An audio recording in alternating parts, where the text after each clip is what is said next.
अरे इथं उद्या तर फोन आयला मारे फोन वापर कहो तो फोन आयला का मारे फोन वापर हाँ आयल तो रहल ह। तो काय को उठौलू हमार फोन तो के मना कैले मैंने हमार फोन मत उठाइयो तो का बार बार छुएलू हमार फोन तू हमार फोन मत उठावल कर जमन लू कि नहीं। अरे घर से फोन आई रहल ह। अच्छा घर से आयला भाऊजी के फोन रहल ह, पूछत रहनी है सब समाचार ठीक बा न। तबो मत उठावल कर हमार फोन छुए मत कर तू चलू ना। हाँ कुछ ना कुछ गड़बड़ जरूर बा, भैया तो हमके ध्यान देवे के पड़े।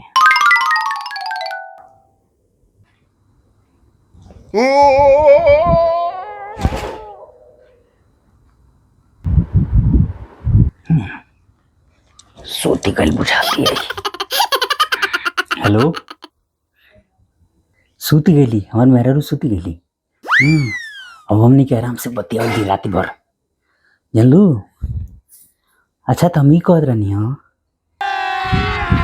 अभी मजा आएगा ना भिड़ो बिहान दोपहरिया कहत तनी जानलू।